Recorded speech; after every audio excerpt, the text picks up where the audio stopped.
Word of advice. If you want to be rich, do not do what the rich do. We're going to have this conversations with 3 millionaires, multimillionaires, and we're going to just figure out what the heck does that mean. Dion, this is your twist of words. What do you got? Well, I think it's an accurate statement, and I will use myself as an example. Most of my life, I've been poor, right? Didn't own a house or rent a house as a kid. We would break in, fix the doors and windows, and live there till the owner found out. Joined the Marines because they provided housing, and it was easier work than tree work that my family did. I started with a bunch of bad debt I didn't know about until the divorce. I was a single parent with 3 kids. I started a job making $17 an hour. That's not my life now. So by comparison to you guys, I don't know that I'd be called rich. I'd be called wealthy because I have time freedom. So if people want time freedom and they want to be able to do whatever they want, whenever they want, and not really have to look at the price tag on things, you think they would do what I did. So let me tell you what I've done this month. And this is why this is kind of the idea. I don't have a schedule. I don't have an alarm clock. I'm doing, 2 to 4 scuba dives a day when you want to do diving. I spent today in the water at the beach, just up to my neck, walking around in this really nice, calm, beautiful water.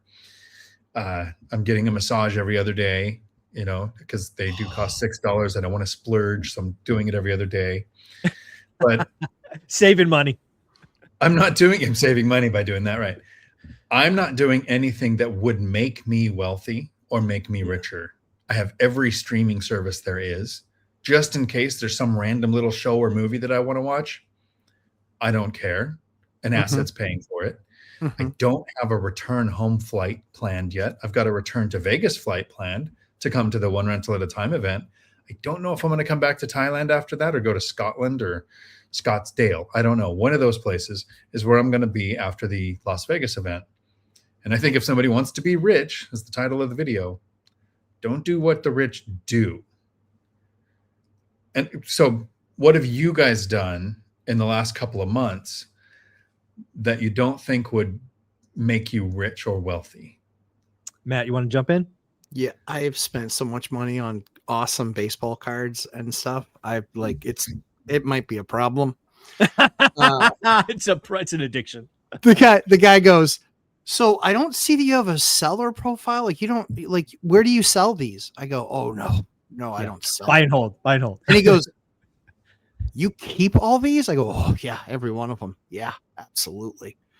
And so it was really funny because the accountant sent something over and he goes, hey, just FYI, here's what you spent last year. I was like, oh, cool. Yeah. And Ashley goes, really? I go, yeah, apparently. I mean, numbers don't lie. So yeah, I mean, those are things that are limiting items, but I upgraded my vehicle this year and I didn't need to do that, but I did. I like heat. Yeah. Heat back, small details. Cool. Yeah.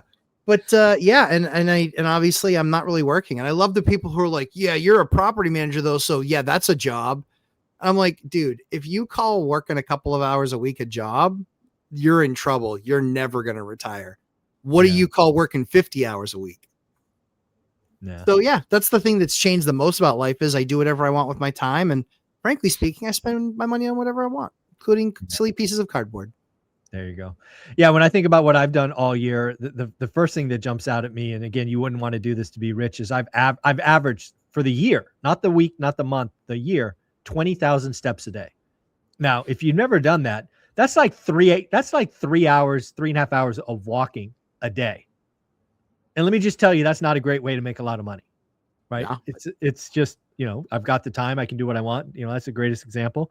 Like Matt, I traded in my dream car for something else ridiculously expensive, paid cash for that. I mean, these are just all things that, you don't want to miss. I wouldn't be doing if I was trying to get rich. Agreed. We've just gotten to the other side of this and we now are trying to live our best life. That's the thing that I think about the three of us, right? We've all gotten to a stage where we're comfortable, really, frankly, more than comfortable. And we're trying to live our best life. Now, I think Dion's doing the best job of that. Obviously doesn't have little ones at home, which is kind of a limiting factor for Matt. So we'll cut you some slack there, which is, 4 little ones around. That's a thing. But I think Dion's living the best example of a great life, and should be one to be followed. But to your point, it's not something it's not what you're doing now, but I think all three of us can talk about what we did, and that's what people should focus on. Don't look at the results, right? Don't look at the view, look at the climb. And the climb's not very sexy on social media, right, Dion? Two things to Matt's point. The first is when you have 19 kids under 5, it's a little harder to just jump up and go to another country for a few months. I understand. Kind of difficult, yeah. Chartering planes is expensive. Let me just tell you, it's expensive. It's like $7,000 an hour. It's expensive. So I digress. Go ahead. And the second thing is, I've been here a month, right? I left on the 18th. Tomorrow for you guys is the 18th. It's the 18th and 31 minutes for me. And in a month, I feel that this is how much work I've had to do. I fielded 2 text messages. Yeah. The lawn care service guy that goes to my house that sends a message saying, hey, I mowed your lawn where I live because I'm too lazy to do it. So I paid him. And then I had a tenant reach out with a smell in a group text with a handyman. And the tenant was absolutely convinced the septic system has failed. The pipes are broken. Under the house is flooded. It's a nightmare. Handyman gets there, finds a dead rodent. That's it. That's the whole problem. Cleans it up. Was like, even with tip, it was barely $300.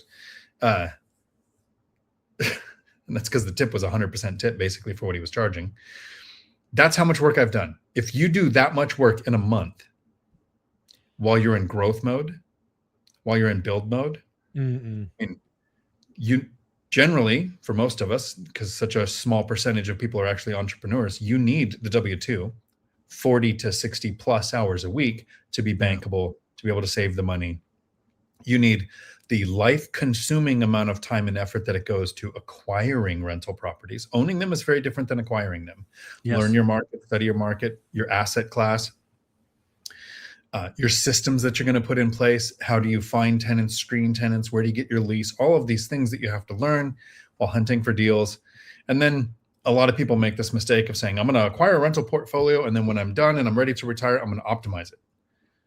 Well, as an example to use myself again, I purchased a duplex and optimized it over the decade that I was acquiring other rentals too. So the optimization happens all throughout the acquisition phase. This is where you're refinancing to better rates if they come out. You're doing value add where you add a closet to a den or add square footage or better parking or whatever you can do to increase the rent on your property. You're doing that the whole time. So what you do to become wealthy is life consuming. Some people go 40 years to hope Social Security and whatever they have in their retirement account is enough to be a little bit comfortable until you're in assisted care. Some people invest in stocks where in 20 to 30 years, the 4% rule can set you free. Some people choose real estate where it is, in my opinion, a 10-year journey or longer, not or shorter, although it can be. If you shoot for that, you'll be disappointed. I think if you do that 10 years, put in the work for a decade, then you can do what the rich do once they're wealthy, but not by doing what they did. You have to do all the years of suck. All the things you don't want to, all the things we didn't want to do. I didn't want to work 60 hours a week and then 5 hours a day on rentals or learning the market or educating myself. I would have really liked to listen to some entertainment books for a few years instead of 5 to 10 hours of podcasts and audiobooks and Rich Dad Poor Dad and then finding one rental at a time and all of those books to consume them. But that's what it takes to get here. Yeah, again, the setup for this is don't do what the rich do, do what they did. Again, I think there's so many principles that we tried to preach, and hopefully people are getting them. We've been remarkably consistent. If you go back and watch any of our videos from 4 or 5 years ago, our messages haven't changed. And frankly, I see that as a good thing. I see a lot of people kind of change with the wind. And, I think Matt brought this up first. 2026 is going to be the year of the operator. Matt is the operator of the three of us, right? He's on the field day to day, teaching people how to be the operators, and operators are going to win, right? All the fly by night folks are going to go away. Some of them are going to go to jail.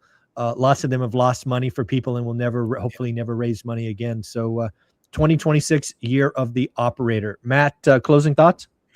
I'm just so super excited. I'm really excited. This is going to be the opportunity where people that if they, bear down, if they get new strategy of how to optimize their units, if they understand, hey, let me stabilize first and then optimize. Most people, it's not going to be January 1st. All of a sudden this magically happens. It's going to be over the course of the year as some of their leases expire that people aren't going to re-rent from them.